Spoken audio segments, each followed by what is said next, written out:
putting white sugar, putting jaggery, putting brown sugar and all these topics. So इससे कोई फर्क पड़ता है क्या? मतलब इसमें कोई कम कैलोरी है जैगरी में या इसमें व्हाइट शुगर में कुछ ज्यादा? फूड थोड़ा कम प्रोसेस्ड है, कोई भी न्यूट्रिशन वैल्यू नहीं है, जीरो न्यूट्रिशन, सिर्फ कैलोरीज ही कैलोरीज है, it's just calories and no nutrition value. आप थोड़ा पेपर लीक कर दीजिए आज कि one ingredient that you may be added और may be removed that has changed your I mean calorie deficit idea और your fitness journey. Weight loss नहीं करना है, उससे उनका फैट लॉस पता नहीं, मसल लॉस होता है और that is not what is recommended, right? Moving on, I think Adi, the next question that is on the list that I have prepared is talking about one ingredient, right? Regarding that has changed your, I mean, diet or health journey. The one ingredient, I think, आप थोड़ा paper leak कर दीजिए आज कि one ingredient that you may be added or may be removed. Let me put it this way, that has changed your, I mean, calorie deficit idea or your fitness journey. What would you attribute to that? As I said, the day I realized what is the science behind fat loss, और मैं weight loss के लिए बोलता नहीं हूँ, अगर मैंने अपने वीडियो में तो मैं फैट लॉस बात करता हूँ, बिकॉज वेट लॉस नहीं करना है हमें। वेट की बात करते हैं तो उसके अंदर फैट भी होता है, मसल भी होता है। अगर हम वेट लॉस की बात करें और जो लोग जो करते हैं, जो डाइट्स करते हैं, उससे उनका फैट लॉस पता नहीं, मसल लॉस होता है और that is not what is recommended, right? हमें मसल को प्रिजर्व करना है या बढ़ाना है। तो फैट लॉस का साइंस जिस दिन में समझ गया, उस दिन मेरी लाइफ सिंपल हो गई है। आप बिलीव नहीं करोगे भाई, पिछले 3 साल से मेरा ब्रेकफास्ट सेम है। मैं एक ही ब्रेकफास्ट पिछले 3 सालों से कर रहा हूँ और मैं आज तक बोर नहीं हुआ हूँ। मेरा ओटमील होता है, जो मैंने अपने चैनल पे वीडियो भी डाल रखा है, जो उस पर बहुत लोगों ने पसंद भी किया है। तो वही मेरा 3 साल से लगातार का ब्रेकफास्ट है। अब वो इतना टेस्टी है कि देयर इज नो नीड कि मैं कोई बोर हो जाऊँ या कुछ और देखूँ। अब उस मील में ही मेरा ऑलमोस्ट 50 ग्राम प्रोटीन जो इंटेक है दिन का हो जाता है। तो ऐसे चेंजेस मैंने लाइफ में किए हैं, मतलब मेरे पूरे दिन में, कि वो जो सस्टेनेबल है, जो मैं हर रोज करते आ रहा हूँ, मैं बोर नहीं हो रहा हूँ। और as I said, once you know the science ना, आप चीट भी कर दोगे, आपको बुरा लगता नहीं है। You don't have guilt trip कि अरे यार मैंने आज ये खा लिया, बड़ा पाव खा लिया, ठीक है।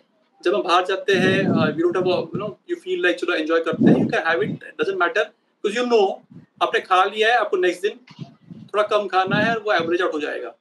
तो यही मैं बताऊंगा लोगों को कि just understand the process.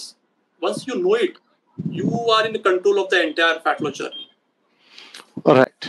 So one question that is actually it came to my mind while you were talking about your changes in meal and diets, and I want to know that it's also a topic that vegetarians face a lot of challenges in terms of protein. I mean, this is what I've heard, that जो vegetarian लोग हैं उन्हें gym वाले कहते हैं कि कम से कम अंडा तो खा ही लो, राइट? अगर आप चिकन नहीं खा रहे हो, मटन नहीं खा रहे हो, या फिर इस तरह से आपको प्रोटीन नहीं मिल रहा नॉन वेज आइटम से, what's your take on that? I mean, is it really a thing that, मतलब कि इस तरह के नॉन वेजिटेरियन इनटेक से ही प्रोटीन का मिल पाएगा और कोई चारा नहीं है? What's your view on it? अभी मैं जो बोलने वाला उस पर शायद से लोगों का अलग ओपिनियन आए, बट मैं खुद वेजिटेरियन था, then I had to start एक डाइट। रीजन बताता हूँ। देखिए, अगर आप फैट लॉस कर रहे हो ना, अगर नॉर्मली सस्टेन करना है तो आप वेज सोर्सेज भी प्रोटीन ले सकते हो सफिशिएंट।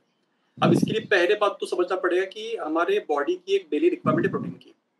अब जो स्टैंडर्ड है, जो लोग बोलते हैं कि 1 ग्राम पर केजी, भाई साहब वो तो मिनिमम रिक्वायरमेंट है बॉडी को सस्टेन करने के लिए।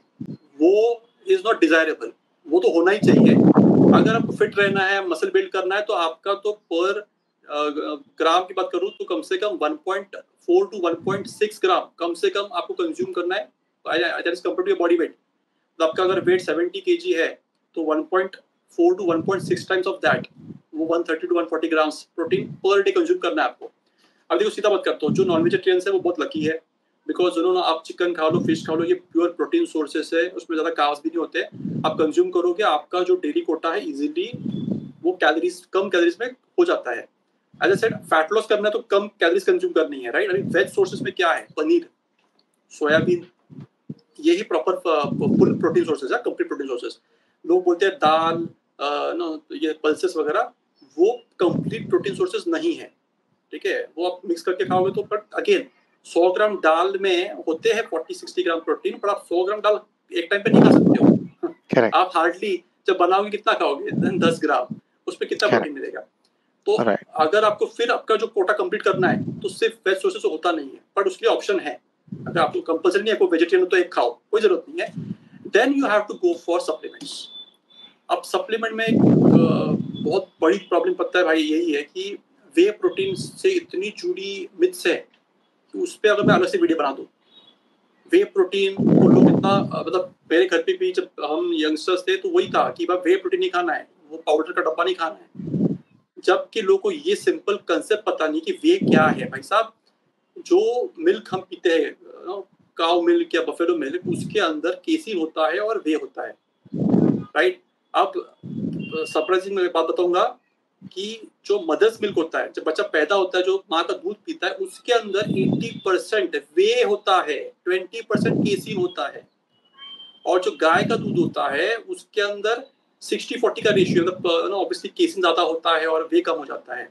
तो हम बचपन से वे पीकर बड़े हुए हैं, तो वही वे, अभी प्रोसेस सिंपल है। जब गाय का दूध से हम लोग पनीर बनाते हैं, जो पानी आता है वो पानी होता है वे। अब प्रोसेसिंग क्या होती है, वो पानी से बेसिकली उसे ड्राई करके प्रोटीन पाउडर बन जाती है। तो इट इज कम्प्लीटली नेचुरल। और अगर आपको वेजिटेरियन हो, आपको फिट रहना है, फैट लॉस करना है, आपका जो डेली प्रोटीन का इंटेक है वो भी कंप्लीट करना है, तो you should then apart from your regular meals you can have 1 or 2 scoops per day, ताकि आपका वो कोटा कंप्लीट हो सके। Okay, fair enough. I think this is good advice. I think there's a lot of sugar awareness these days, which is happening. And also, one query that always comes to me when I'm in my office regarding putting white sugar, putting jaggery in tea, putting brown sugar, and all these topics. So, इससे कोई फर्क पड़ता है क्या? मतलब इसमें कोई कम calorie है जैगरी में, या इसमें व्हाइट शुगर में कुछ ज्यादा ऐसा नाराजगी है, या फिर what's your view on that also? This just a casual question came to my mind because लोग कह रहे हैं ज्यादा हेल्दी है, कुछ लोग कह रहे हैं बिल्कुल बकवास है, सब सेम है। एज ए सेड, इस पे बहुत सारे ओपिनियंस है। अगर साइंटिफिकली बात करो तो सिंपल है, जितना ज्यादा प्रोसेस होगा उतना उसकी वैल्यू कम होगी, न्यूट्रिशन वैल्यू कम होगी, राइट। अगर गुड़ की बात करें तो गुड़ थोड़ा कम प्रोसेस्ड है, ठीक है। Honey again it's not processed, right, वो तो डायरेक्टली हम लेते हैं बीज से, तो न्यूट्रिशन वैल्यू उसमें थोड़ी है, ठीक है। तो वो आप थोड़ा प्रेफर कर सकते हो, रिप्लेस करना तो कर सकते हो। अगर आप व्हाइट शुगर की बात करें, ब्राउन शुगर की बात करो, उसमें कोई भी न्यूट्रिशन वैल्यू नहीं है, जीरो न्यूट्रिशन।